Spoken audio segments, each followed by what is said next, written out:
Hello, everyone. This is JD Calderon, and this is of Mice and. Wolves. Ow! I'm Rob Multari. I'm your co-host tonight, and today is another great show that we're going to have with a few new comic creators that we haven't had on before, and we're going to go and workshop some of their issues that they may be experiencing in their comic book business. All right, there you go. Let's bring on our first victim. Guest. Hey,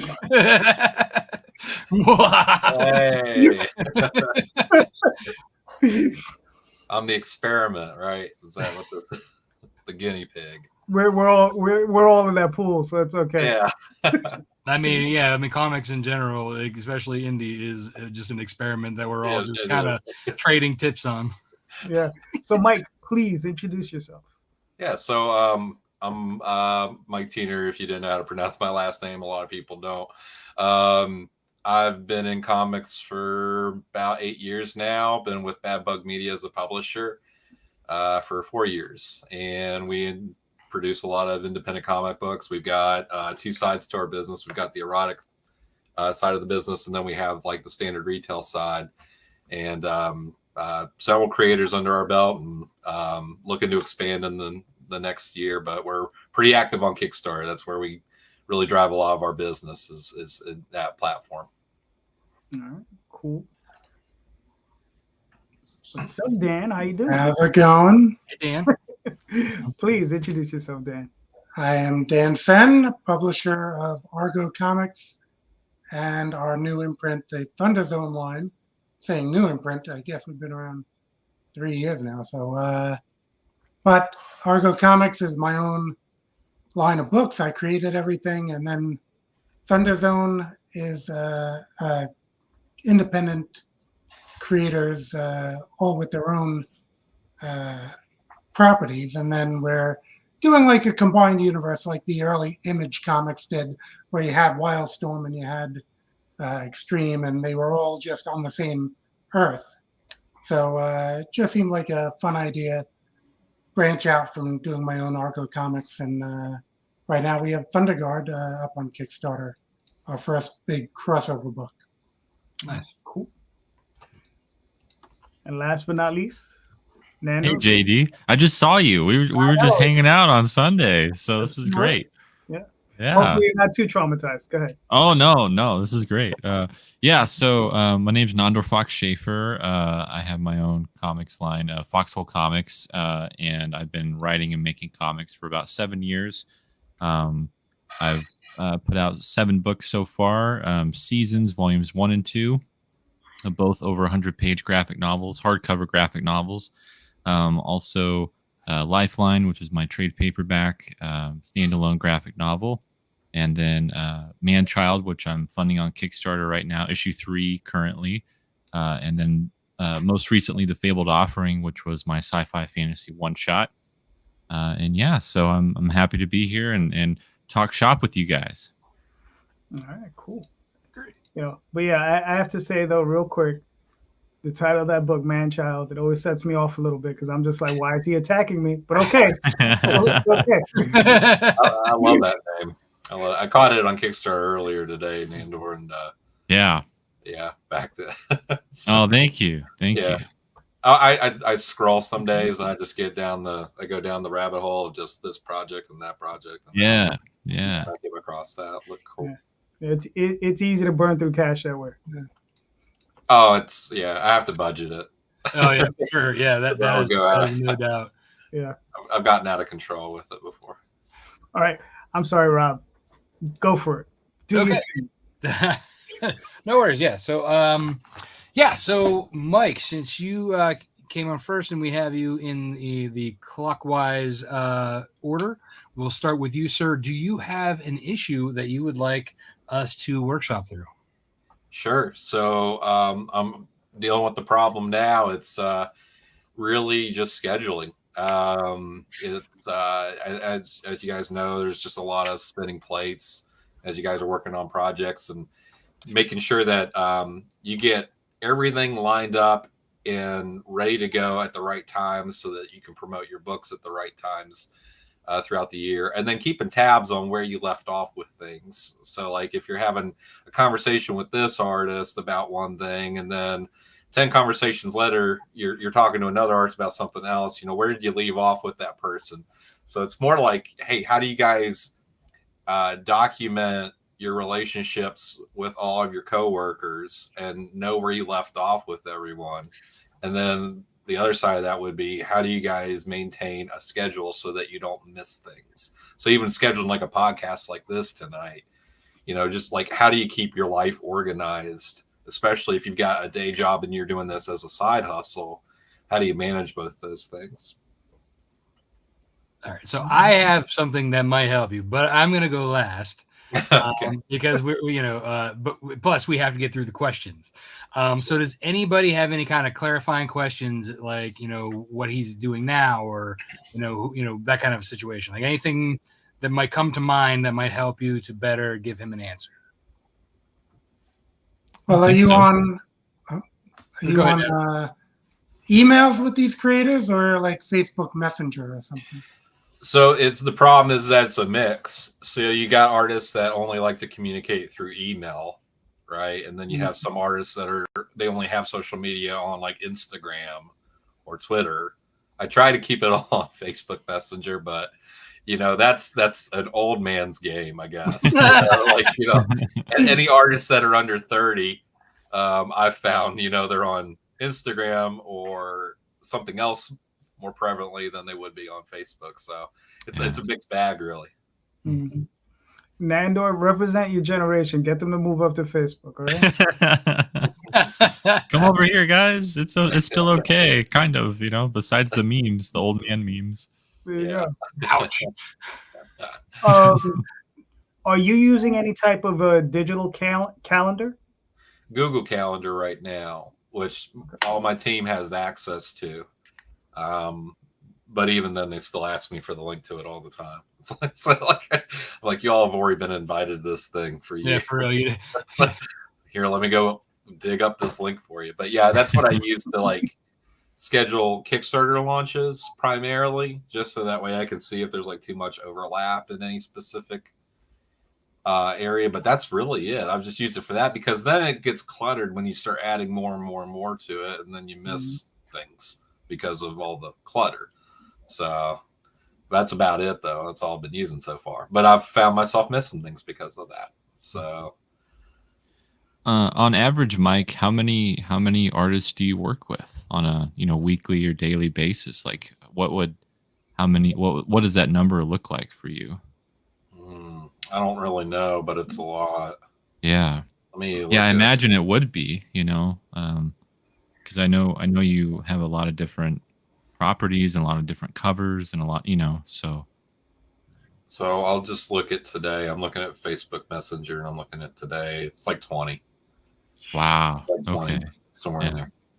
That's a lot. it is. It's getting out of hand, and that's kind of like been my biggest issue right now. It's just like managing multiple things and trying to keep up with it all, because I leave off with someone, like, even if it could be something as simple as like an artist reaching out, hey, can you pay me? And then, you know what I mean? And then I'm like, yeah, I'm going to go do that. And then ADHD kicks in. I get a new message, or I get something else that pulls me in this other direction, right? So I'm trying to get better at that stuff, because I don't like to be the kind of person that you have to hound or track down for stuff. You know, Right. So I want to get better at those sorts of things. But yeah, it's a lot every day, because this is my full-time job now. So it's like, this is all I do. So I've been having trouble with that, managing that side of it. Absolutely. Do you take any downtime for yourself? Not enough. Work-life balance is horrible right now. I'm working in bed. I'm in bed at night, you know, with my wife, you know, and I'm sitting there on my phone just working on things, watching TV, working on like there's something in the background, and then I'm, you know, adding items to a website or editing the website from the phone. And I don't recommend doing that, by the way. Website design from a phone is not ideal. I would highly recommend not doing it. Yeah. Getting better at it. After you do it a while, you start to figure out how to get around all the obstacles. But yeah, like, it's work-life balance is definitely a thing right now because of the lack of organization, I think. and because I'm always trying to make mental notes for things, Mhm. and so that can exhaust you because you're trying to remember it instead of just having some place that you go for all your information so that you can remember where you left off or what tasks you still need to get done and those sorts of things. So I've been curious to see if there's like a program out there that really kind of seamlessly blends those things, but I haven't really seen anything so far that seems to manage all that. Oh, Rob's like, okay. All right. Yeah. So again, before I get into this, because I actually am going to pull up what I use and show you what I do. But I want to make sure everybody has like put in their stuff. I have one last question. There you go. On average, you just mentioned you worked with about 20 people today. On average, would you say that's an average day for you? Like you do that every day? There's a lot of people I talk to every day. Yeah. Right. Yeah. Like if I go down and I look at just like 2 days of conversations, I mean, it's not like it's completely new people every day. So yeah, I mean, it's looking like it's about the same length of conversations every day. Yeah. Man, those trails get long. You have to scroll back and oh my god, it's awful. Because like what happens is I'll scroll back. Well, what helps is these push notifications in Messenger. Like because you're like, oh, I'll mark it unread if I need to come back to it, right? I'll do that. But then sometimes the list has gone so long that I've lost that too. So you have to like remind yourself to go scroll back down to see what you've left unchecked or unread. So, but yeah, that's essentially what's going on right now. So, Nandor, do you have any suggestions? Unless anybody else has any more questions, this seems pretty straightforward, right? Yeah. Okay, so Nandor, do you have any suggestions or anything that you might find useful that you've done in working with your artists and team? Yeah, so I definitely don't have as many day-to-day contacts with artists as much as Mike does. So my team's pretty small, and Mike juggles multiple projects all at the same time, and I do that as well, but only maybe 2 or 3 at the most. Is kind of what I can only manage and what I'm willing to manage at this point. But something that I do that has been very helpful, and this is probably very I don't know, obvious, I guess, but is I always try to plan out my week or plan out my day, and what I'll do is I'll keep I won't have it on my computer or my phone. I'll actually keep a little notebook or a notepad, and I'll write down because I think if we're on our phone and we're writing something down, maybe we get a text or maybe we get an email and we get distracted, right? Yeah. So if you have something, where the least amount of distractions possible, not on your computer, not on your phone, have a little notebook or notepad and just take 5 to 10 minutes or more and write down the things that you wanted to get done today. And, things will come up during the day that get in the way of that, of course. But you can always at least go back to that and go, have I accomplished all of these tasks that I set out for myself? And, maybe for you, that could be this artist, and make sure, that you're able to reach out to each of them. And then you can just put like a little check mark or something. And that way, or a little note to yourself, a little shorthand, whatever, of like, okay, in process, confirmed, like we're done, or, put a line through it, like, okay, that one's over. Yeah. So I think doing something like that, again, not on your phone or computer can help with the focus aspect of it. And that way you can refer back to it and know that, hey, there's just something, I don't know, there's something for me personally, something I find I can remember things a lot more if I'm writing it down, if I'm physically doing it without being on my phone or computer. Sure. So it jogs something in my memory, and like, where I was when I wrote that down, what I was thinking about, and all of those things I think can be helpful when you're managing that all those different pieces of the puzzle. Sure, it's good. To That's play off great. of that, there's a thing called the Full Focus Planner. Tyler James highly recommends these.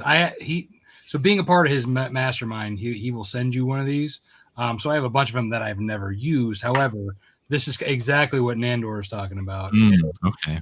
It's got like you can write. It's got calendars. It got details like checklists, all kinds of stuff in here. You probably can't see too much, but I can see it. Yeah, I can see yeah. it. So, but I mean, like it has notes for like the different days and stuff like that. So you can get really detailed into that. So that's one thing that having it offline could help. Yeah. I use these. Yeah. That's Because after I'm done with it, I rip it, toss it. right. Notes. Those exactly. I have tons of those as well. And it's just take notes, because it's literally you ask how do I keep track of the shows, and I'm like I write dates on them, and I write who's coming on, and they're all handwritten, and it's true. It does jar your memory. It also helps you. It helps me anyway to remember them. Yeah. You know what I mean? The individuals. Because what's funny is this show I have yet to start writing down, because I'm always with Rob. We're always at the last minute. Who's coming on? Who's coming on? Well, I wouldn't say last minute, because you're literally like the week before. Like, do we have somebody? I'm like, I haven't even asked yet. Yeah, that's the last minute.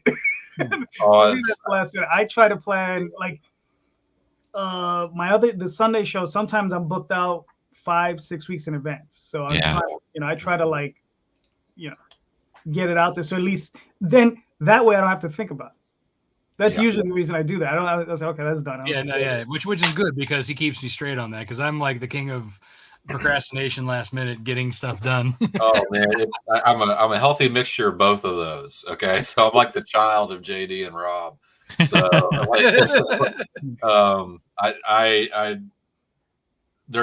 I feel more at peace and less anxious when I do have things structured, but then there's these days of utter chaos that get the best of me, and then I lose my rhythm, and then or any organization goes out the window. So the book, the note-taking thing is interesting, because I never really do that.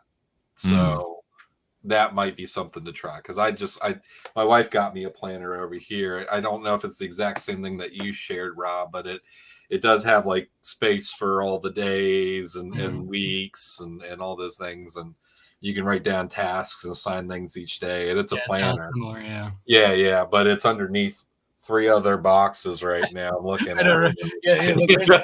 Right here, there's a pile of like. It's been a great 5 of them that I got that I never used.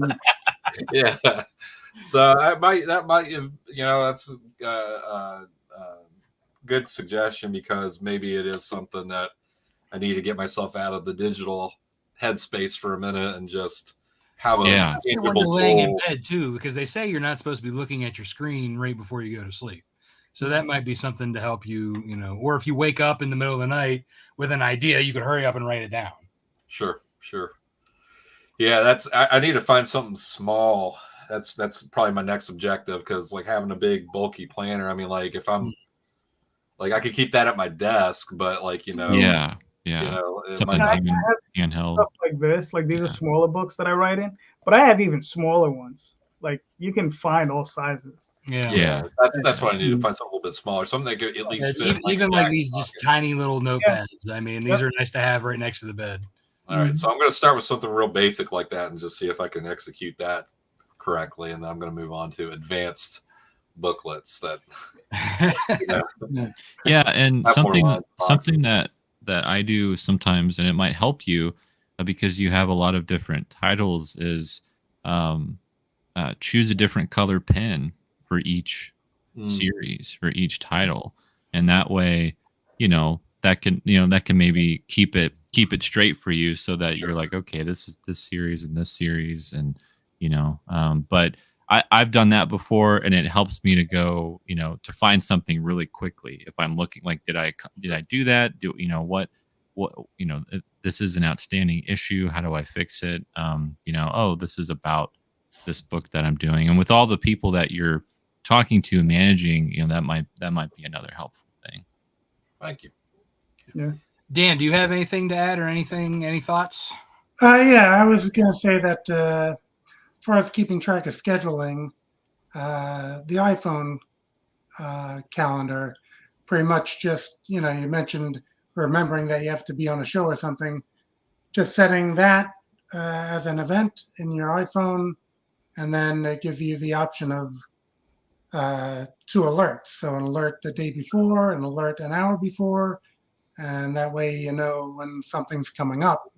I am also dealing with multiple creators, and most of them I keep on Messenger.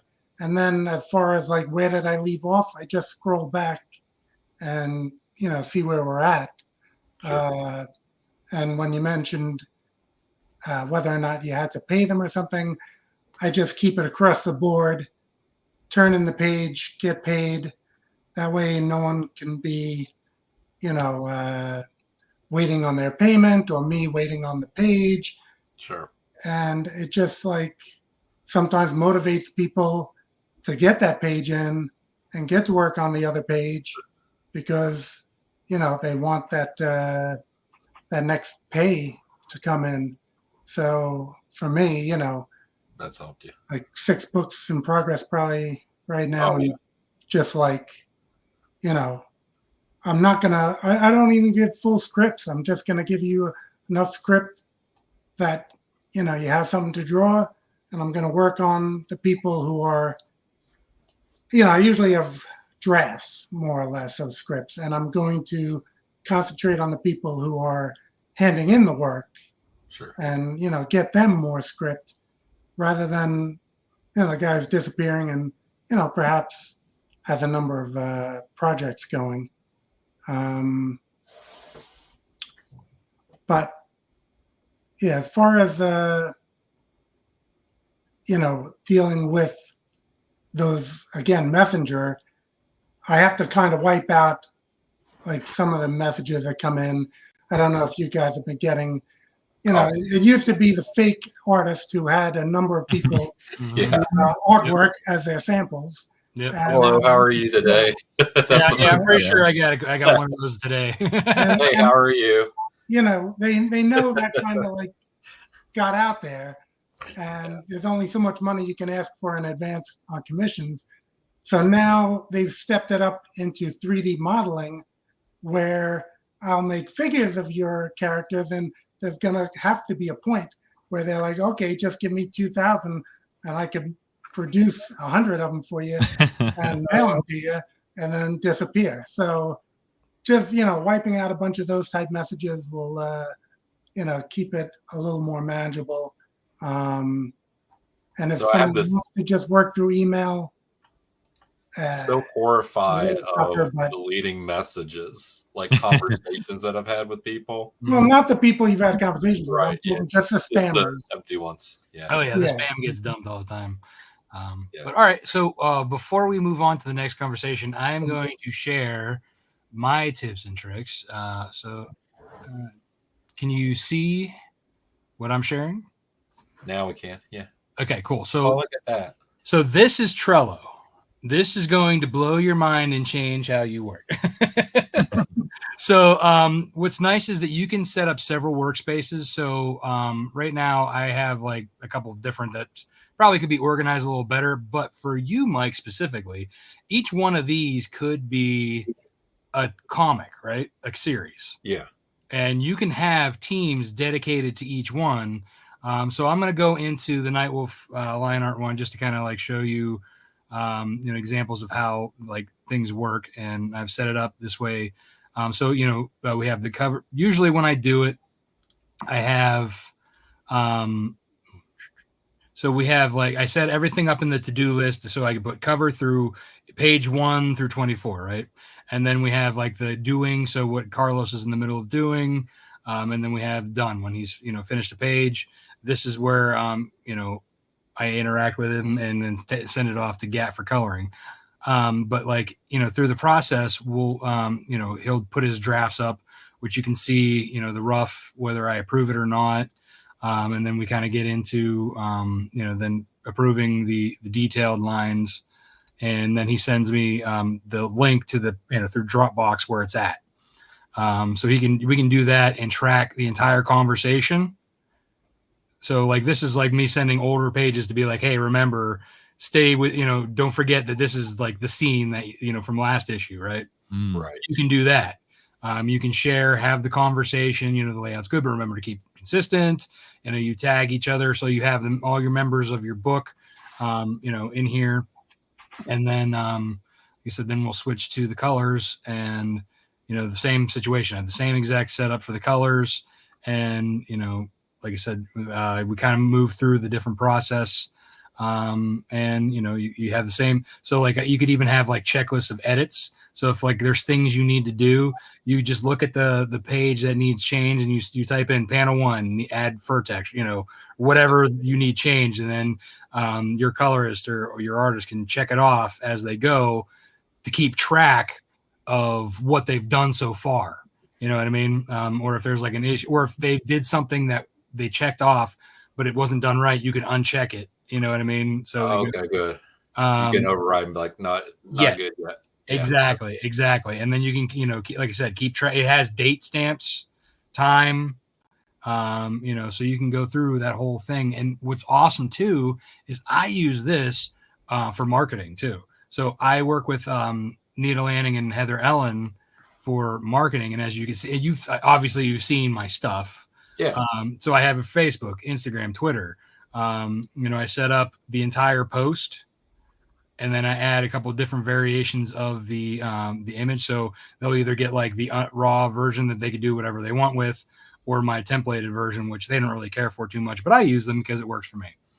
But it also helps to keep things different too. So like if they're posting different things, they'll basically take a different version of this text, but it's the main text that we're trying to convey, and then they'll just spread it across the Facebook groups or whatever. You're kind of giving them everything that they could use. Right. Exactly. And so like, is Trello something that you pay for to have? It's free to an extent. So I'm using it completely free. So to this extent. Okay. Yeah. I think once you get to a certain number of boards and a certain number of people working on it, okay. Got so you. like I think you probably will you're going to want to start out testing it out first, right? And keep adding people until you get to that point. And then if it's like something that you feel is like, oh my God, this is amazing, I have to have it. You know what I mean? The other thing that's nice about this, like you work with the same colorist I do for your one book, Bruna Costa. She's already used to using this with me. And I believe she uses this with Kurt Zauer because Mog also does his book and my book. So her husband kind of like had them all work with Kurt, so that was that you have somebody who knows how to use it. The one thing, so that you could be like, hey, this is what we're trying to do now. This is our project management. This will keep everything trackable. We don't have to scroll through Facebook. You can put I wouldn't put the high res here because that's another thing about the free is that it only goes to a certain bandwidth for like media. So it only has so much that you can fill in there. So this is more for like approvals, but you would still want to have like a Google Drive or a Dropbox for sharing like the high res stuff. Do you find does Drive or Dropbox interact better with this program? I mean, really, you just throw the link in it, and so it's just link oriented. Okay, yeah, exactly. That's the integration. Okay, got it. Yeah, I mean, it's helpful, like, man. Thank you. And you can set dates. So, like, see, I see that. Yeah, so these are nice. So basically that's already done. But you can go click. You can set the dates. You can set a start date. You can set a due date. And the closer you get to the date, so like. You can see how there's yellow and the red. So like when you're like a day out, it'll give you a warning due tomorrow. And then, when this is past due, it'll send you another. So the day that it's due, it turns red. Yes. That's interesting. Okay. Yeah. So it's nice. And you can you can set it up in a bunch of different ways too. Like I also use this at work for my full-time job. The way my boss has things set, he actually does a calendar. He makes like a calendar like this, like with these kind of like boards, which is a cool way to do it. There's other things too, like so you can see, like if you wanted to look at the entire activity, you can click on, that sidebar and look and see who's doing what. There's other things. So like if you have a specific, you wouldn't need to see what's due. You can go to a card view like this, and it'll like you can sort it by due date. Cool. So you can see what's first or what's coming up or what's late. I mean, there's so many, like I probably barely scratched the surface of this thing. Sure. But it's like, it's really super helpful. It's useful. It's great for keeping track of things. It's like I said, putting in that to do, doing, done, boom, and you can have those conversations, have those checklists. It's honestly, like I have been doing this from the very beginning and I would never move away from it. Yeah, no, I understand that once you get in rhythm of something like this. So that would just, I guess the biggest challenge is like, how did you have anyone that wasn't following this process? So Dave Lentz but he's doing it. He will do it, but he's still a little, like, matter of fact, he was a little bit resistant at first, but then like after the third time doing it, he started doing it with another team and invited him to my board. And I'm like, hey, who are what? So I deleted the people. I'm like, who are these people? And he's like, hey, I invited some people to my board. Was that yours? I was like, yeah. He's like, oh, okay. I'm like, oh, so Mr. No Trello is using Trello now. Yeah, I like that. So yeah, Dave knows how to use it too, and he has succumbed to the greatness of Trello. Awesome. That's good to know because we have him letter so much. Yeah. So yeah, I mean, like I said, I mean, if you want to do like an off, meeting sometime, I can show you how to set up if you want, or any of you guys that's open invitation, just let me know. Cool. But like I said, that's like, for me, it's an amazing tool. That's a great tool. Yeah, that's fantastic. That's like way too structured for me. Well, this is why I clean. Yeah. Like, he's choosing to put everything in it, so for me it might start off with just certain types of tasks, right? Like I'm going to follow up with cover artists using this. Mm-hmm. Well, that's another thing too. Yeah. So basically you have such a reputation, I think, too, being like, hey, I put out Kickstarters all the time. I have all these great, things. Yeah. If you want to work with me, this is how we do project management. Sure. Like I think you have that leverage. People want to work with you, and exactly. You can leverage that. Cool. Good to know. That's a great tool. So I just have to impose myself on them and say, listen, if you want to work with me, the best. Use Trello. Exactly. All right, there you go. I mean, I'm going to flex that on Dave too. I'm going to give. He's going to be like, you were talking to Dave crap for not telling me about this. Dave is the king of giving crap. Yeah, it's awful. It's awful. You need to have a whole show just dedicated to Dave. So real quick story before we move on. Before I met you in Baltimore, he stopped at the table, and I had no idea what Dave like physically looked like, because he was always that little cartoon version of him. So like him and a bunch of friends come over, and I'm like giving the spiel, and he's like just waiting until like I looked at his name tag or whatever, but I was just going, right? And then finally he was like, oh, hey, I'm Dave Lentz. I'm like, you son of a bitch. I know, right? It's like he enjoys that. He did too. He said, yeah, when we walked over, I said, watch this. Yeah, see, like that's just so obnoxious. Anyway, all right. Thanks. This is awesome. I'm gonna look into this, and then I got to figure out how to convince everyone else to use it. But like I said, you have two people from my team who you use as well, Dave and Bruna. Both of them use it, and they both use it for Snowpaw. So you can leverage that too. You can say, hey, I already have team members who can use it. If you need help, we can kind of get you adjusted to it, or look. There's plenty of artists out there, right? And there's plenty of fish in the sea. It's good to know. I'll leverage that. It's a great tool. Thanks for sharing that. You're welcome. You're welcome. Yeah, that's the Yeah, one. I still think the notebook's helpful too. So Oh yeah, exactly. Like, look, I still use sticky notes. Yeah, to check things off. Like, so, like, physical media, and like I said, I keep notepads by my bed. If I have a dream and I wake up, I'm writing that shit down. Nice. Cool. And the other thing good that's about Trello is you can use it on your phone too. So like for me and Carlos, we don't he's in Chile, right? So I will I'm texting him through Trello. Oh, is that right? So there's a messenger system through it. Well, I mean, it's usually through the board, but I also have him on. If I need to actually message, he and I are on Facebook Messenger, so that's the same difference.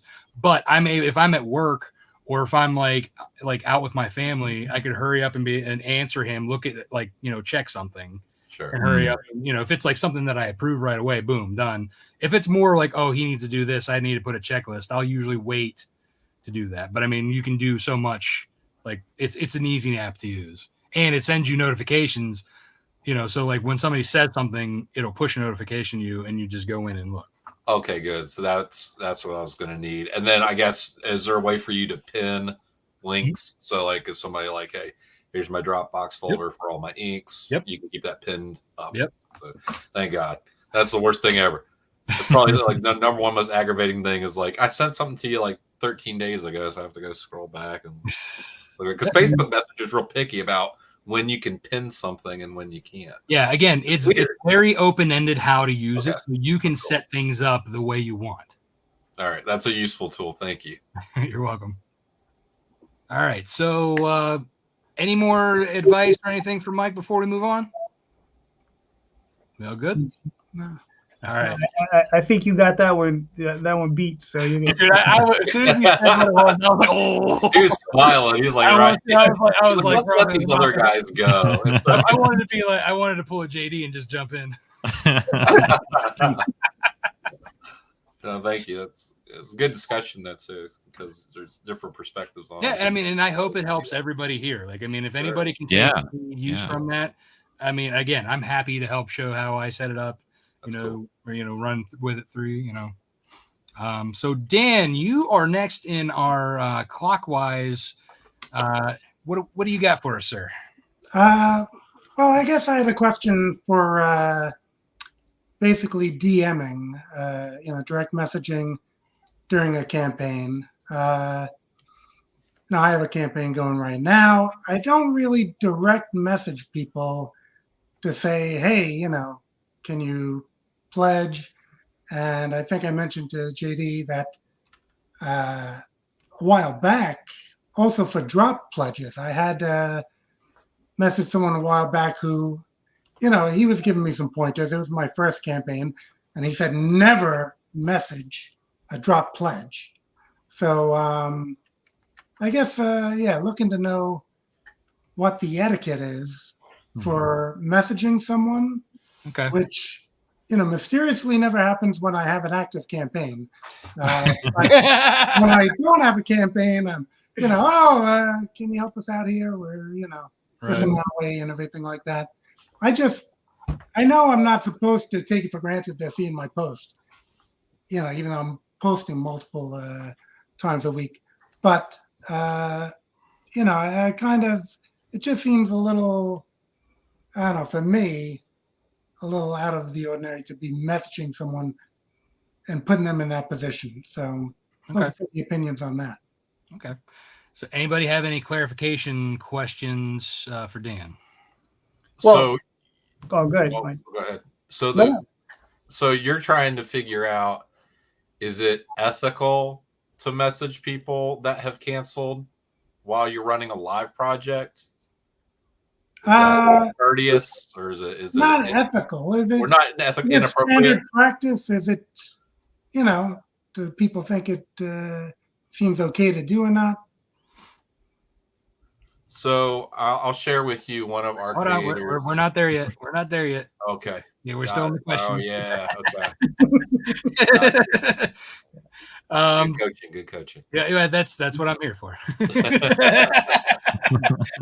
I am the moderator. He's had plenty of practice with me. Yeah.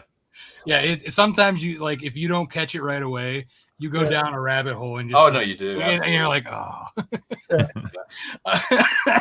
So, Nandor, did you have something that you were going to ask, or? I guess I did have one question. Is Dan, do you have a lot of people? I mean, have you had uncomfortable conversations with people who you have messaged before about pledging, or have you gotten pushback from those people, or are you just getting advice or other creators suggesting don't message other creators? Is it something that the customer is bringing to you, or just other creators are suggesting don't do that? Well, that was only that one time. Okay. Again, he had run a number of campaigns, and I was in contact with him, and maybe I guess I had messaged him saying, I direct messages a few of the people who dropped, and he was like, never ever do that. And okay. I was like, okay, and so yeah, it wasn't as far as when people are direct messaging me to support their campaign. I'm pretty upfront, and I'll be like, look, I'll back anyone who has backed me. Like that's not that's I'll back plenty that don't. I'm a super backer. Maybe I'm a super duper backer because I always get physical. But I will back anyone who backs me, provided that it's not like I'm selling a $20 book and they're selling a $50 comic. Yeah. Some people just within reason. Yeah, within reason. And I'm not a digital reader, so I don't really want to swap digital pledges. But right. But again, that's not really like I'm a superhero comic fan. I back a lot of superhero comic Kickstarters in the physical form. Yeah. But again, I'll just let them know that up front. And then I might say that, I'm not really buying $30 comics or something. Yeah. Not single issues, maybe depending on what it is. But trade or something. But if it's up my alley, and I'll say So what do you consider? Like, are you talking about drop pledges like during the campaign, or are you talking about the very end when like somebody's like card errors?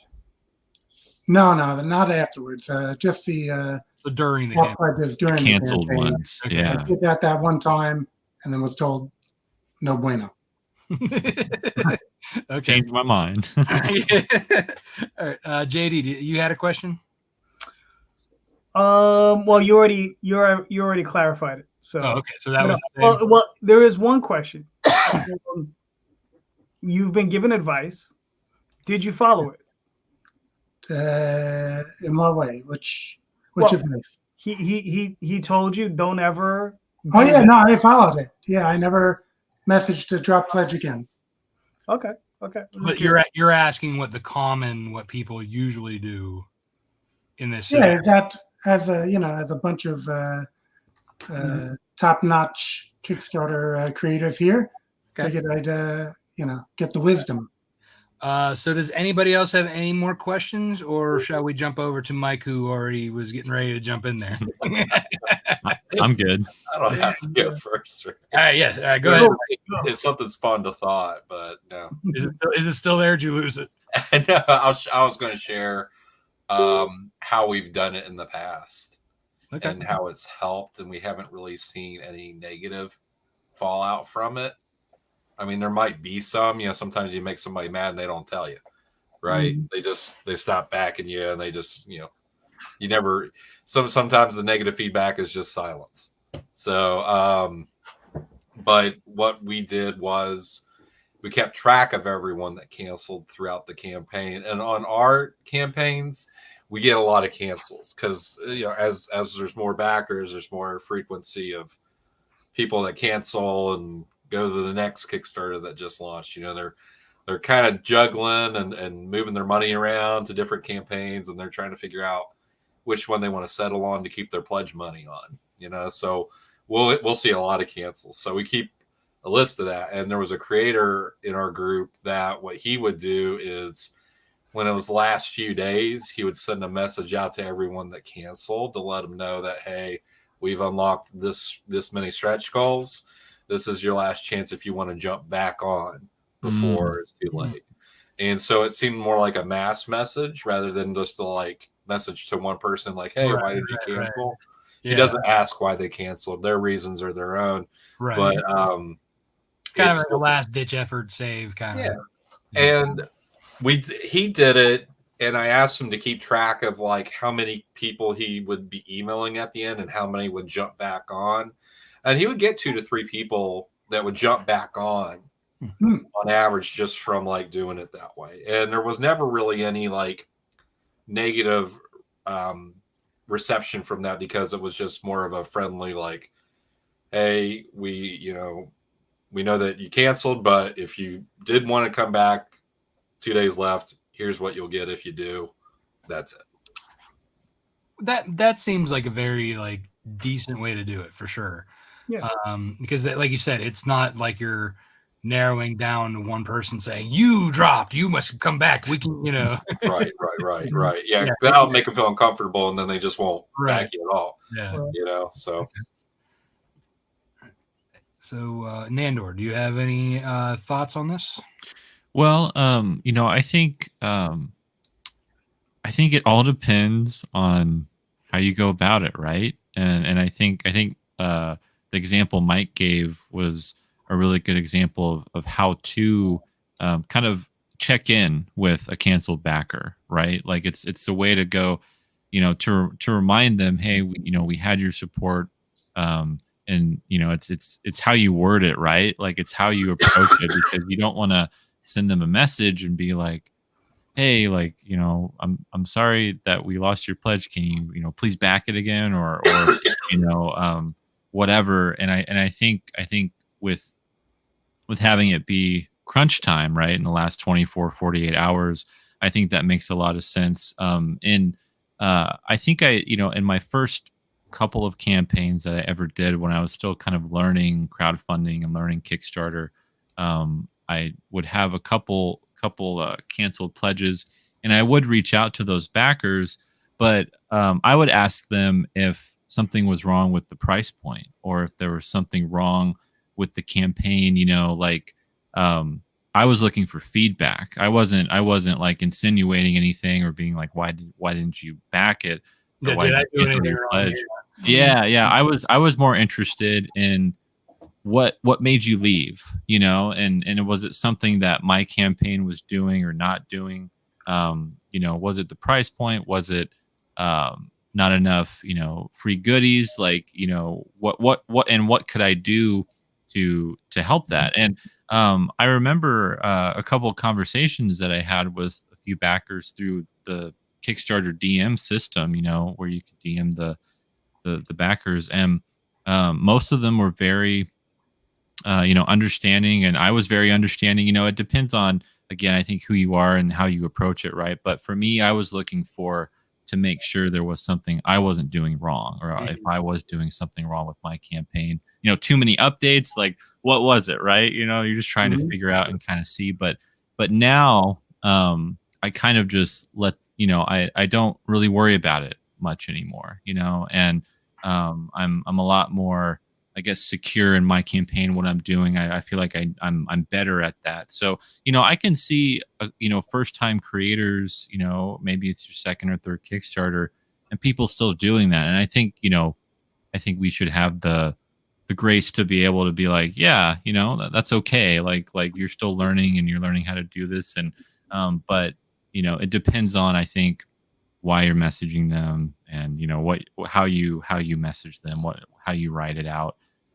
So I think if you're coming from a place where you're genuinely interested in how you can maybe get them back, or like with Mike's example, we've unlocked all these things, that you're going to be missing out on, and you don't want to miss out on these things. And, so here you go.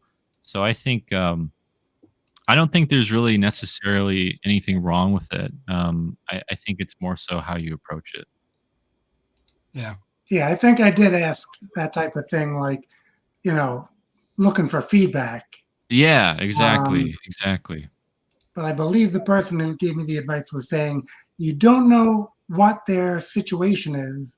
Of course. There could be, some big financial thing that came around, and car broke down. They got to fix it. Oh, yeah. That's Of course. Yeah. Yeah. But as Mike had said, given this general message, sounds good. I'm not sure if you're saying, "Hey, Bill," or obviously it's not Dear Drop Pledger. Yeah. Yeah. Yeah, like anyone that gets the message would basically just assume that that's like a message that everyone's getting, right? Yeah. So, Well, it's not an update, though. You're saying it's not an update. It's not an update. Yeah, because I don't think they get it after they drop the pledge, right? They don't see that's it. right. That's true. They don't, well, see, I wonder about that because I think you can still follow the project even if you canceled it. That's right. Because I did that on one campaign and I was still seeing the project updates. Interesting. And so then I went in to see, like, oh, did I forget to cancel this one? You know how updates are, right? You post an update, you get 4 cancels. Yeah. It's like, oh, I don't know if I want to do an update, So, but like, I think there is because you can still follow a project and not back it, right? It's like the same thing. So I mean, and then there's those people out there who use like the cards that aren't like they're like gift cards, and they, like a Kickstarter like sees it as a valid card, so that they can wait till the end and then decide whether they want to like do it last minute or not, or wait for backer. That's sometimes a pain in the butt. But right, yeah. Yeah, you have backers. I had like a side thing. I had backers that would message me and be like, "There's this great thing that you can do with Kickstarter." They're explaining to be like, "Man, it's awesome! It gives you an extra week to decide." Yeah. Somebody told me that too, and I'm like, why are you telling the person that wants? I'm like, that's not like that cool, side. man. like that, like you still get feed for that, especially if you're using backer kit. Yeah. It's just like, what are you doing, man? Yeah, whatever. So the one instance that I remember doing it, and this was more out of concern for the backer. This was a backer who had backed me religiously every campaign for years, right? Yeah.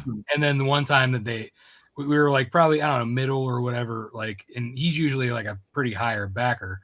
He backed out, and for me it was like, oh crap, I'm kind of concerned for this guy now. So I just wanted to make sure, he was okay. I'm like, hey, is everything all right? I know, usually, you're backing and you're with you. I'm not asking you to come back or anything, but I'm just generally asking, are you, okay? So sometimes like if you're like, you feel comfortable enough with your backers, you could reach out and ask, hey, this is, a, wellness check. Are you cool? Wellness check. I like that.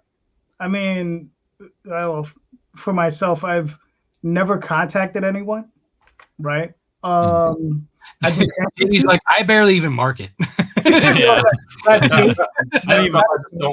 like, I don't even notice when someone drops. He's just like going about his way. I've seen it happen where someone's backed out, and then like 3 or 4 other people have come in, and you don't even notice. Yeah, you're just like, oh, somebody backed. Oh. Yeah. Wait, I thought I had more backers. Yeah, but we're good. My wife pays more attention to that than I do. She's like, numbers are different. I'm like, what? Yeah, but it's funny because on Oswald, for the most part, I don't have a lot of people backing out. Like those people come in and they tend to stay. Yeah. Right. I might like. What's funny is once in a while I'll have a long time pledger back out, and I'll usually know why. And it's usually because, I'm transitioning from black and white books into color books, but they're the same books. And if they're my readers, they're not really so interested in the color. They just, I already read that. Yeah. You know what I mean? So they're like, whereas I'm the other way around. I'm like, oh wait, this is black and white. Sorry, I'm out of here. I'm going to the color one. Or even with the trades, like I notice I have a group of backers that just buy floppies, and then I have another group that just buy trades. Yeah. So it just depends which way they're going. But also it's, like when I see that, I'll be like, okay, why did this longtime backer back out? I was like, oh, okay, that's what it is. They've already have this, so they already know. So, and they made the mistake of pledging. I love what they tell you too. They're like, hey, yeah, actually, I'm gonna back the next time. I'm not here for the trade, or I'm not here for. Oh yeah, they'll tell you. Yeah. Yeah. But it's convenient. At least you're mindful of it. You know what's going on. But when I do like Dreamweavers and Magi's Grace, those two books, man, it was like up down and then up down, and you lose one, get three, and then lose one, and then it was crazy. I was like, what is this?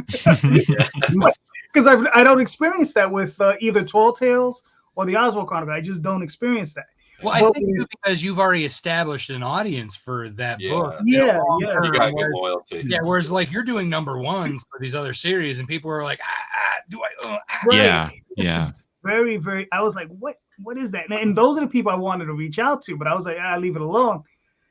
I just treat it the way I treat it. I was just, this is like you said, you don't know what anyone else is going through, so you have to be mindful of that. It's just like you don't. A person might have to buy groceries. It is what it is. You know what I mean? That's exactly it. Yeah. Yeah, I have like I got it up on my website. You can go read it for free if you want. But I'm like, and then back it when you can. I have it in the store too. So but, I mean, I'm sure all of you have I don't know, some of you have experienced this where I've had fans who have read it on my website for years, broke, then got a good job, and then came in and brought everything. Yeah.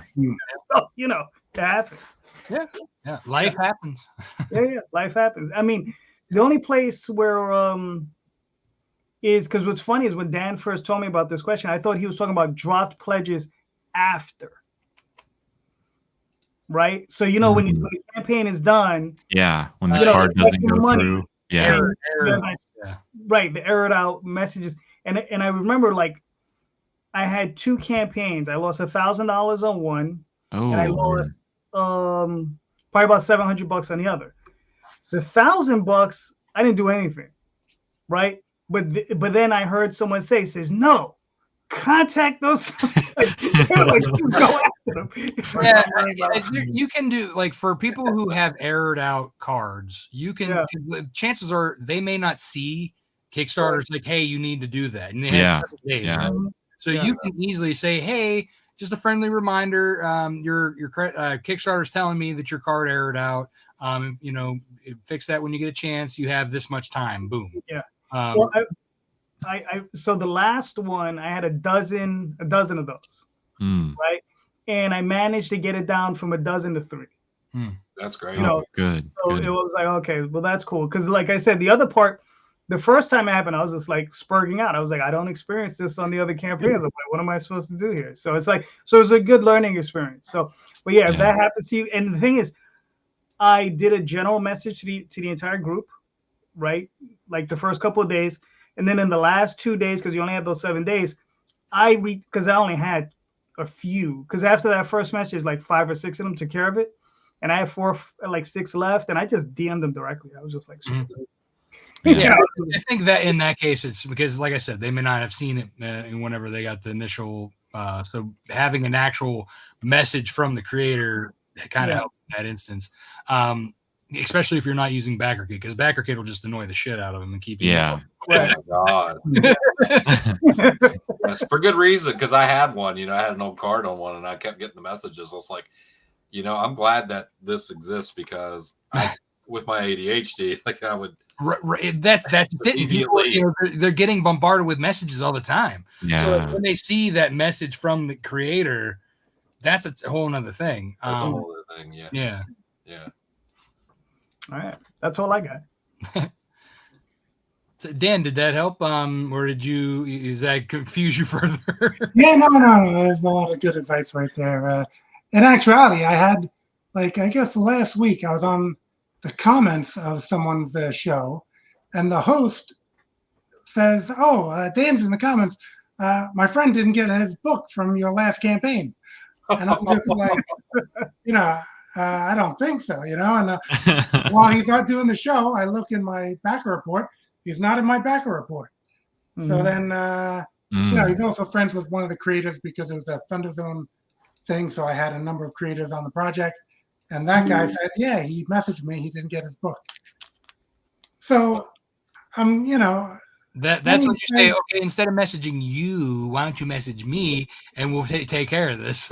Yeah, announcing it on the broadcast there. Yeah, that's right. Yeah, that's me of this, and I would have been so bad. The creator messaged me saying, "Yeah, you messaged me that this guy back." I look it up. He was the pledge whose credit card didn't go through. Yeah. So it's like, you know, well, I took a screenshot of that. Like, here's you got the receipts. Yeah, right. Too late for that live show though. Who, you know, pouring my good name. And that's something like people really, if something happens and they didn't get their stuff, ask. You know, exactly. Ask. Exactly. You know, like there's no, you know. I'm always, I'm always hunting people down. Like if I ship out books and it's not the right address, or if they're not answering their surveys, you know, things like that. It's like, you know, I feel like our job, you know, as the creators, it's like we want you to get this. You paid money for it, you know. Right. So, you know, we can only we can only bother you so many times before it's like, well, you know, you gave up, I guess, you know. So you know, it's funny. One time I was like, I was saying, oh, like I have like 5 or so many people who still, like, it's been a year since they've done it, and somebody happened to be in, like, I think it was a live show that I was talking about it. Yeah, a fellow creator, one of the people happened to be in the comments. He's like, oh, well, maybe some of us just want to get, you know, help out and give you money. We don't actually want the book. And I went, I mean, that's cool to an extent, but then why didn't you just do the no reward, right? No reward. Yeah. You know what I mean? So in my head, it just went, yeah. Like the no reward. Too. You confuse me right now with that. You got a reward. I want to give it to you. Yeah. Yeah. So just cut me a check. Yeah. I'm like, hey, if you want to help someone, you don't want the book, that's when you do the no reward and put it in there. Yeah. So, any more advice on this one, or we think we got this one covered? Just, I would say, just you know, I think if you just make sure that you do things in a way that is respectful and really just double check yourself to make sure that the interest is more in for the backer than for your own means. Usually when you communicate that way, you know, when you're reaching out to backers, you know, in situations like that, I think if you put the focus on them and not you, and it doesn't look like you're trying to grovel or try to get someone to come back or make them feel guilty. Yeah. That's the one thing, because they'll feel uncomfortable very quickly. And then never come back again. Yeah. Like, you know, like, it's you know, it's just a customer that just decide not to buy your thing.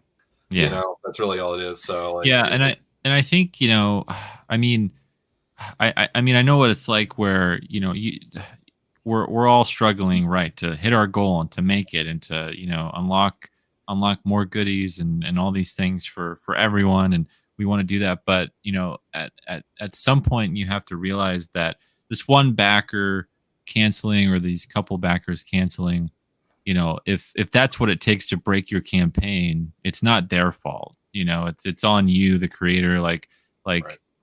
You know, you shouldn't have to have that anxiety of like, oh man, if this one person doesn't back, you know, it's all gonna fall through. It's like it's that's not gonna happen. That's not gonna be the case.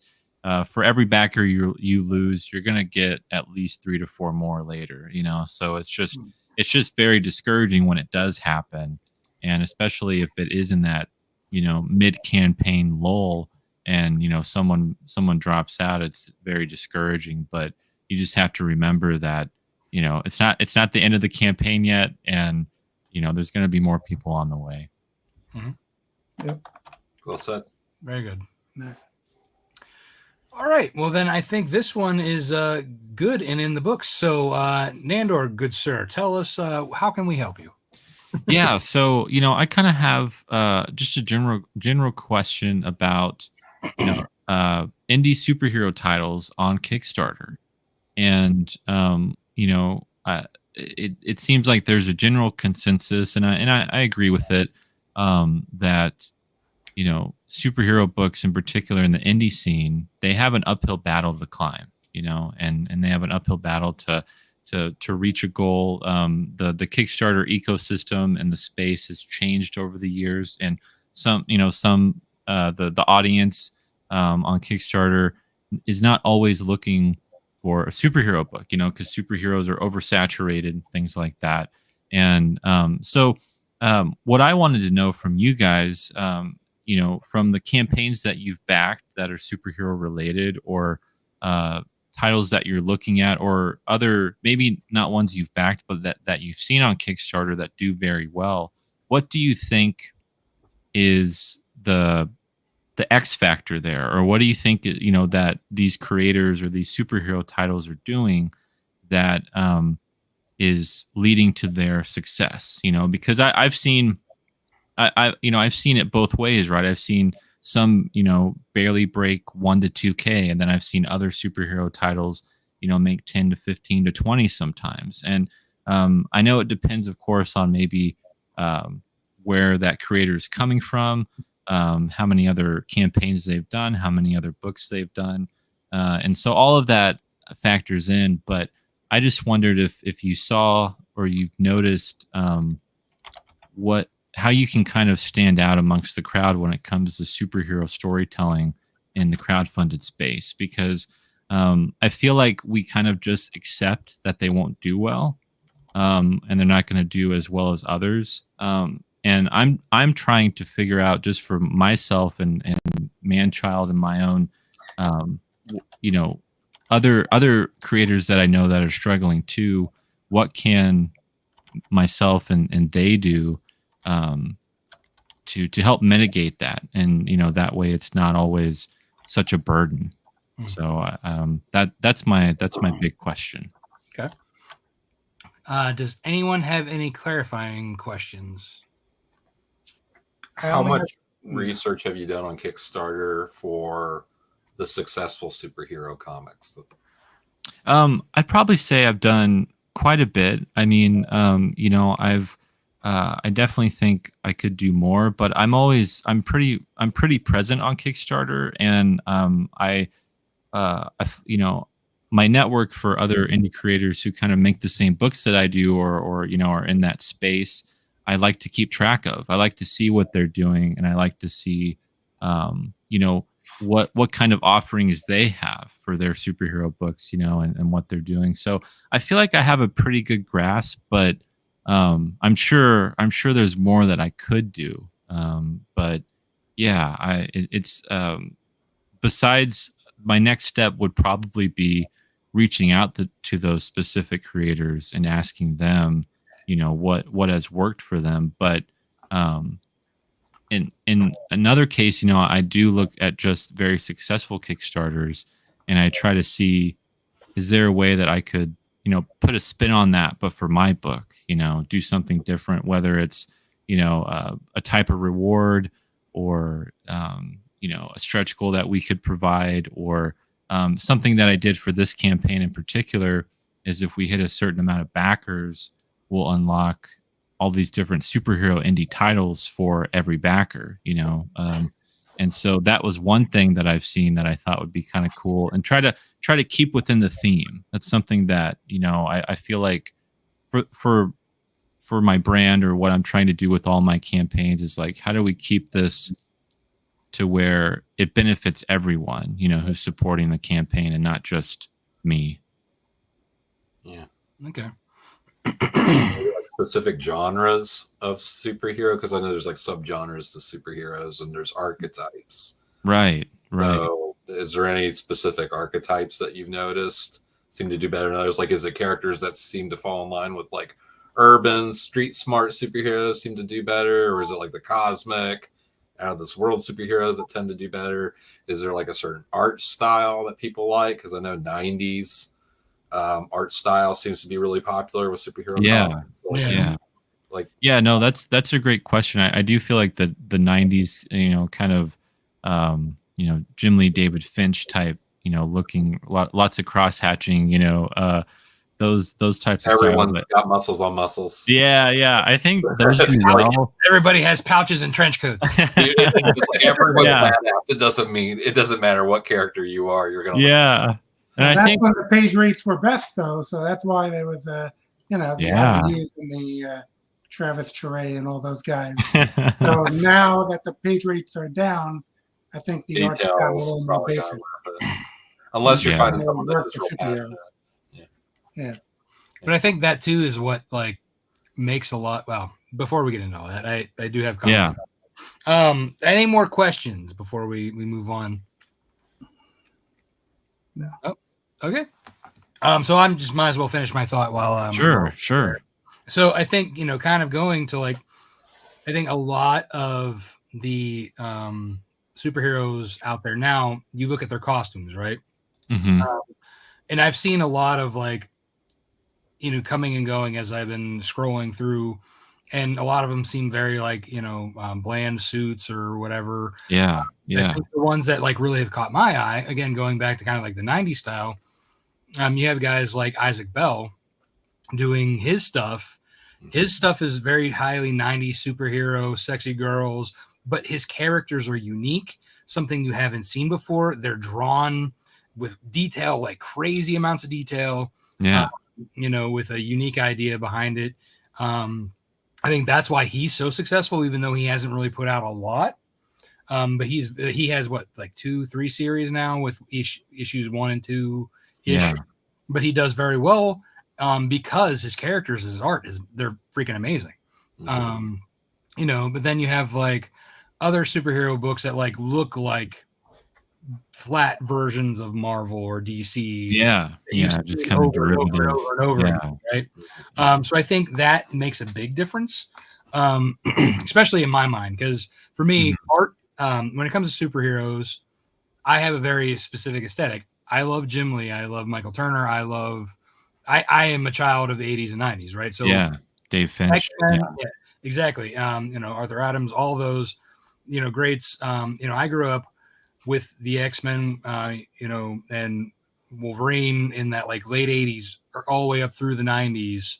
Yeah. So that's the Joe Mad, all of those, like when all those artists came in, like that's what I always look for. And I want to see how cool these outfits look. You know what I mean? I don't want to just have like, something that somebody can go to Spirit Halloween and have like a thing, with just lines on it, Yeah. And I don't want to get into a book that basically looks like something I already might have read or something that was like already done in like the 50s or 60s. Okay. That's my personal take on things because one, I grew up on superheroes. Now I've moved more, like I don't really buy superheroes all that often anymore. I'm usually more like dark books, like horror, werewolf, supernatural, or like something that's like that catches my eye, like, oh, I haven't seen this before. I'm gonna check that out. You know what I mean? Yeah. But usually the art is the first thing, and then I look into the story more. So unfortunately, that's really how you're gonna catch people is mostly. And I'm not saying your art's bad. It is. It's good. It's good. You have good art. I've seen your stuff before.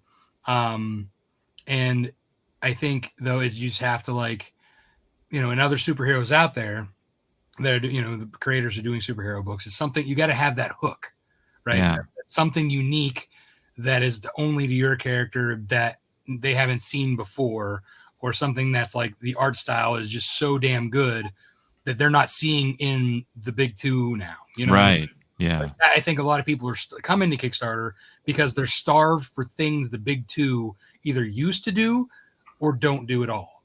Yeah. I was going to piggyback on that right there because I think that's the most critical element of it because we know that Marvel has shifted focus over the years to, changing their direction as far as like how their characters are illustrated or how sexualized the character could be and how they want to address so many different issues out there socially and politically.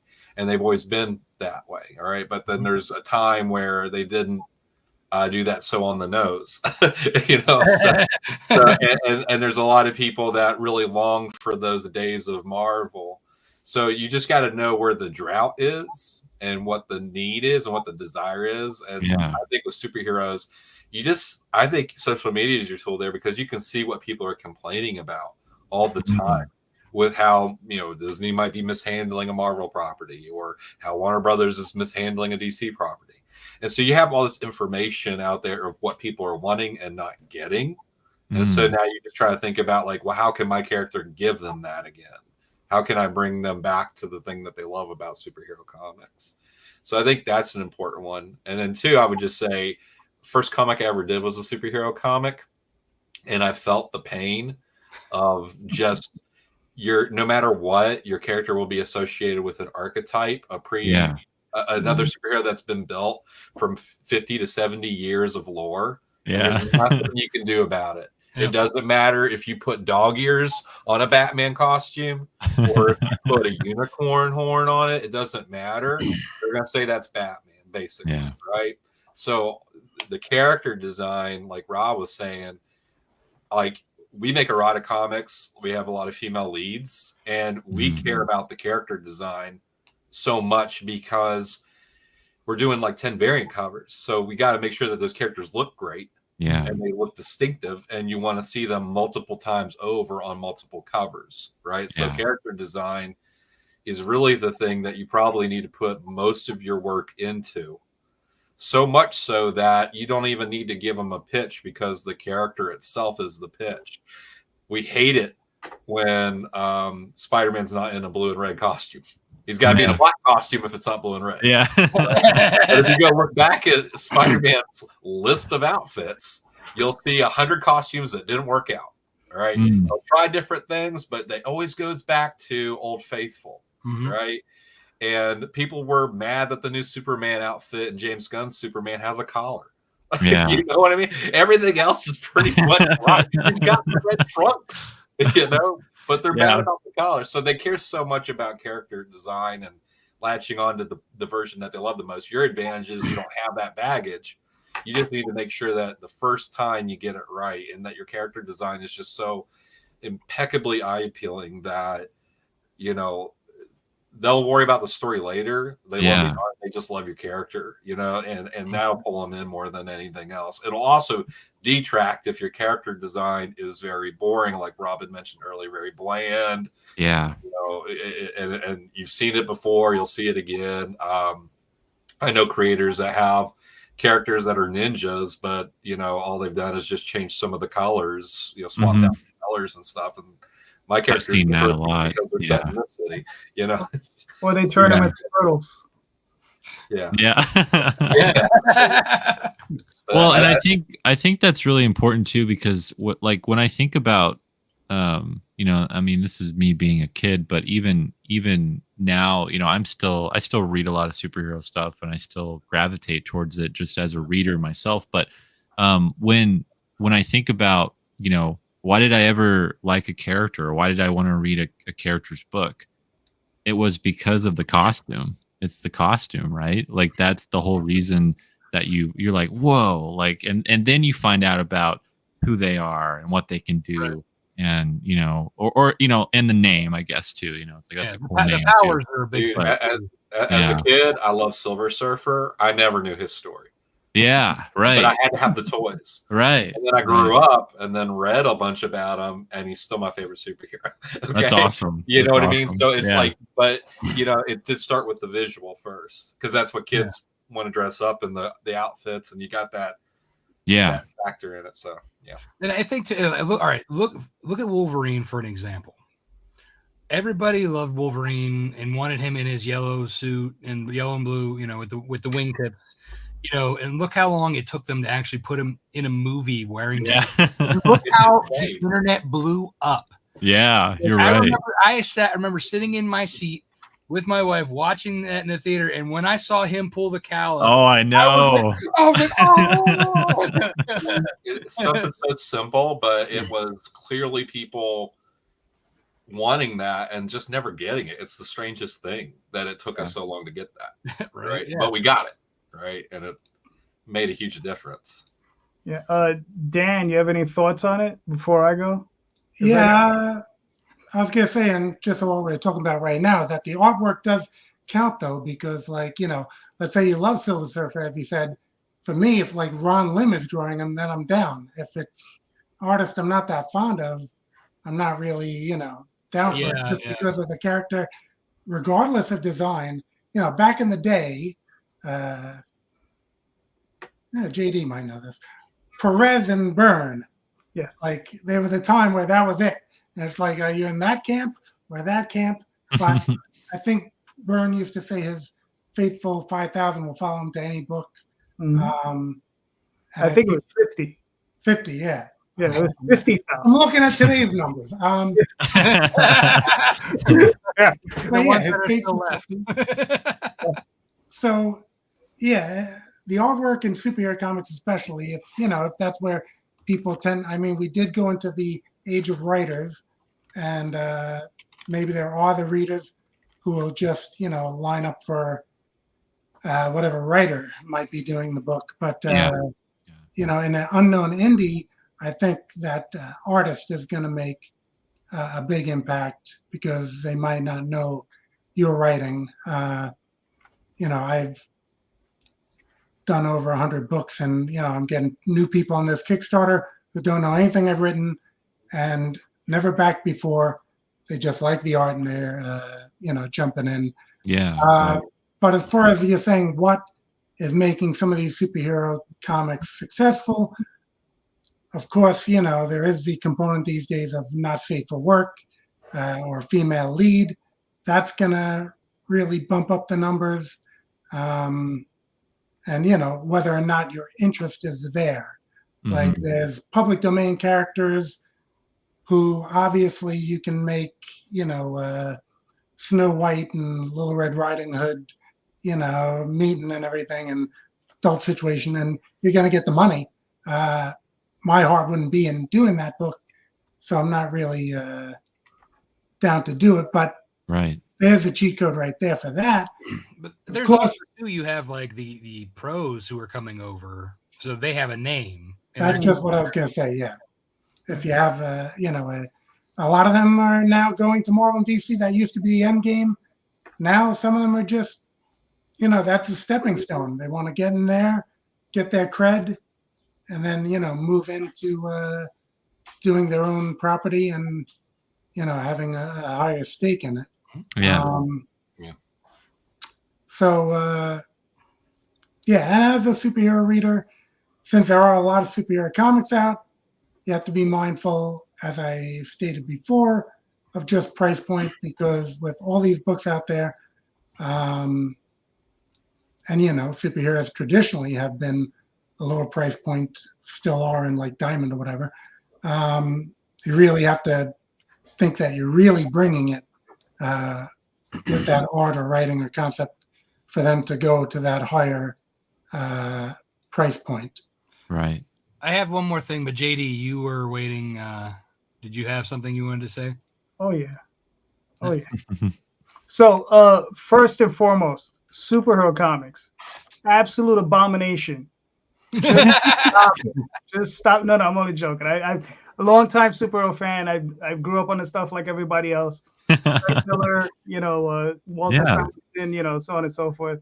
John Byrne, obviously, George Perez, Mark Wolfman, and many, many others. And John Buscema, best Silver Surfer artist. Sorry. Yeah. My opinion. But the thing is, you know, everybody's right. You know, everyone's correct. That artwork is initially going to bring somebody in. But here's the thing: doing a superhero comic is that not only are you going to run across the problem of you're running against an archetype. We'll use Batman, right? Batman, but different. Okay. But here's the other problem with Batman, but different. The person who's doing it probably is not going to be as good as Alan Moore, or probably isn't going to be as good as Frank Miller, right? And, you know, depending on who the person is, I'm a writer first, right? So those are the things I consider. Yeah. How good is it? You don't have to be as good as Alan Moore or Frank Miller, to be honest with you. All you have to do for me is entertain me. Get me to leave this planet for 5 minutes. We're good. You understand? That's what I want. Yeah. Right? I just want to leave the world for a few minutes. But increasingly, that is very difficult. Like I'm a super backer. Like Rob, I backed a lot of books, whatever. You understand? And I get a lot of stuff. And the one thing is, and it's funny because Aaron pointed it, he put this up here, is that a lot of people do come up with these concepts that are sometimes interesting. Good looking costume, right? But they don't have a story to go along with it, right? Yeah. And that's an issue, and I think that sometimes goes along with it. Now, you can do those things first and then build a story behind it. But, are you able to build those stories behind it? And like I said, I mean, when it comes down to superhero comics, right, there are going to be times you're going to get compared to like Jeff Johns, Yeah. You're going to get those comparisons like, well, it's not as good as X, or it's not as good as Y, right? I don't have that with my Magical Mouse book. Maybe somebody will be like, hey, Harry Potter or something, Yeah. Right. Or something along those lines. More of a stretch. Yeah. Right. But, you're not going to I don't run across that as much. Right. Even with horror, you can say, well, H.P. Lovecraft, Stephen King or whatever. But even then, there's only so much of that. Whereas with superhero stuff, there's a lot of good stories, a lot of good writing. I mean, there's just a lot of it. I mean, Valiant, up until I forgot his name, the guy who does Bad Idea, up until he left, that was perhaps the best superhero line being produced anywhere. Yeah, right? Valiant, great shape. And then if you look through Marvel and DC's history, and you cherry pick, you have 4,000 or 5,000, if not 10,000 books that are like actually excellent. I mean, but you got to cherry pick, and that's cherry picking. Yeah, that's even cherry picking. Yeah. That's right. a lot. That you still have a tonnage of material that you can go through before they're going to be like, oh yeah, let's go check out this indie creator's book. Right? Yeah.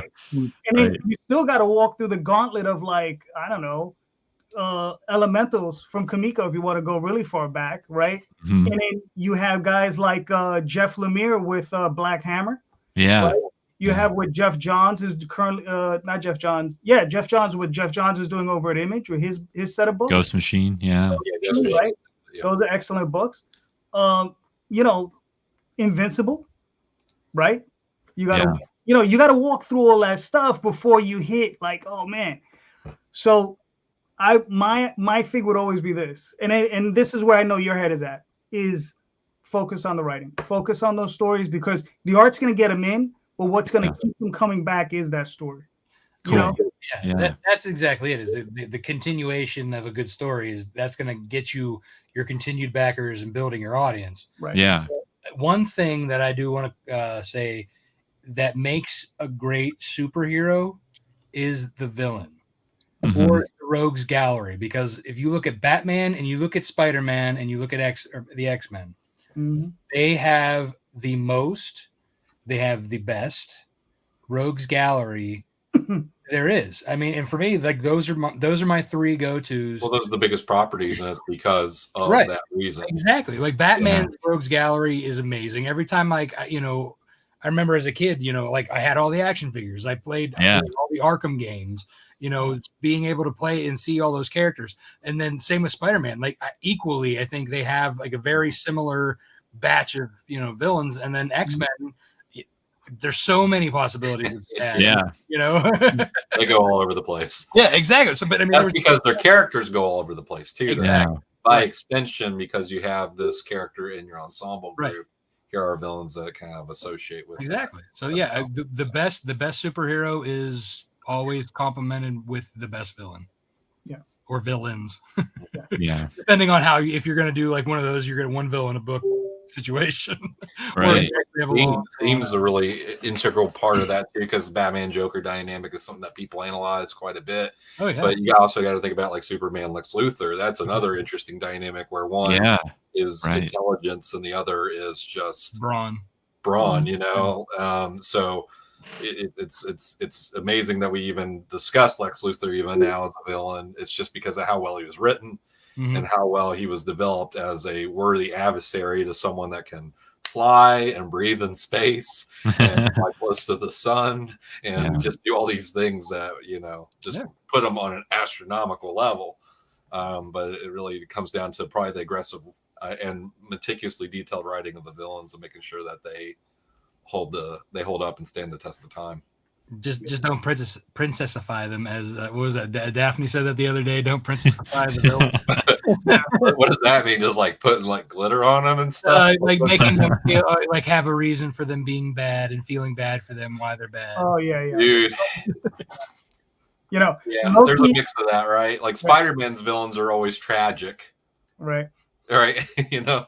I mean, like somebody good that ended up doing like, something bad. Does Thanos need a backstory?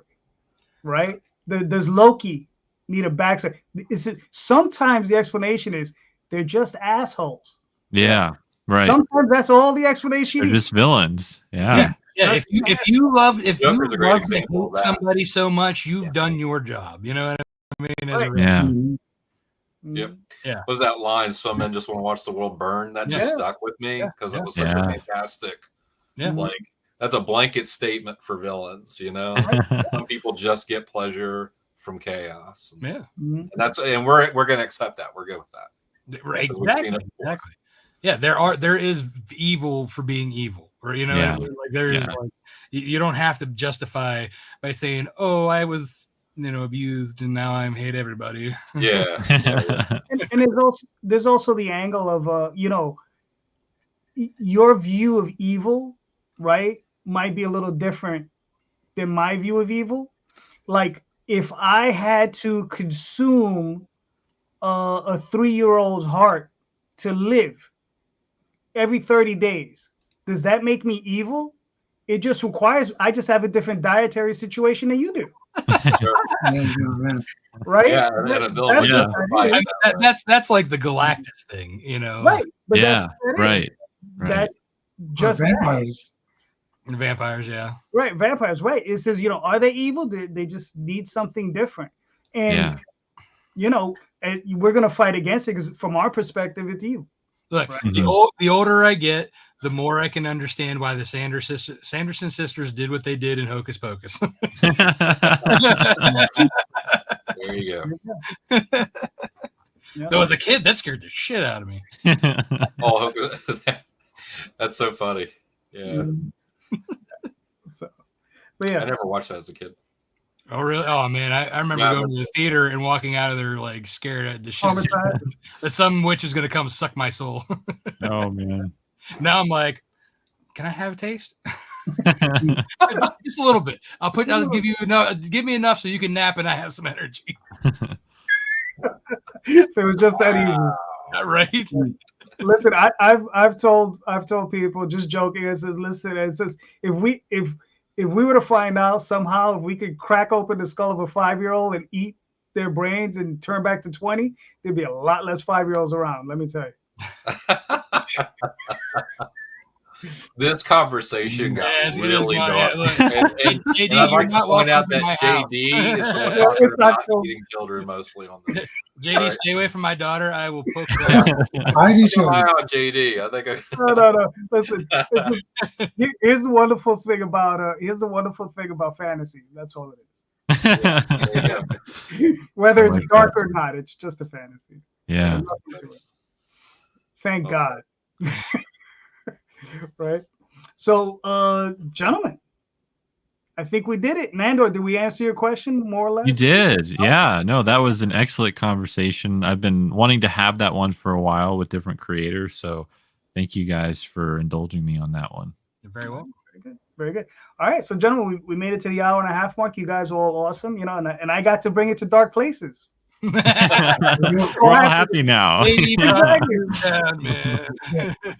Look, it's October. It's the month of Halloween. It has to be a little. That's right. Yeah, it's true. So, gentlemen, like I said, thank you so much. Let's start with Dan. Dan, please, can we find you and your work, sir? I'm on most social medias as Argo Comics, ARGO Comics, and right now, if you search Thunder Guard in Kickstarter. That's what I'm doing at the present, promoting that, along with 6 other indie creators So it's again a team of characters that are banding together from different creators, much like, as I said, early Image, and having a lot of fun with that. Cool. Nandor? Yeah, guys. So you can find me at Nandor Fox on Facebook and Twitter and Instagram, and then Foxhole Comics on YouTube. I'm almost at 500 subscribers, so if you guys want to subscribe, that'd be awesome. But also my Substack, foxholecomics.substack.com. All right, very good. Mike? Yeah, and you'll find me under my name on Facebook, so Mike Teener. And then follow Bad Bug Media on Instagram and Facebook. Bad Bug Makes Comics is the handle on Instagram, and then we also have the Substack, which is badbugmedia.substack.com. Cool. Mr. Rob? And you can find me at Lone Wolf Comics, Facebook, Twitter, Instagram. You can find me at Rob Multari at the same three places. You can go to lonewolfcomics.com to learn more about my titles. And also tomorrow I'm launching Nightwolf 1 through 9. So the latest issue is coming out tomorrow on Kickstarter at 8 a.m. Go to that lovely little URL below my name, nightwolf.lonewolfcomics.com, and that'll redirect you to that very long, annoying Kickstarter link.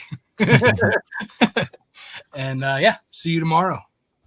All right, cool. My name's JD Calderon, and you can find me on theoswaldchronicles.com, talltalesonline.com, Facebook, Instagram, all those different places. Sunday nights back here, 7:30 p.m., where we talk to various independent comic book creators. And every other week with Mr. Rob holding this show, right? And listen, guys, I say this and I mean this. In these links, in the show notes, all right, there are links for everybody here. They have to all their books. All these creators are doing fantastic books. They're all making great books. Please click those links, buy those books, all right? Because all these guys, they're all doing great work. They're putting in the time. They're putting in the effort. So please go check out those books. They're awesome. And just remember, everybody, read more indie comics, especially ours. Have a good night. Thank you.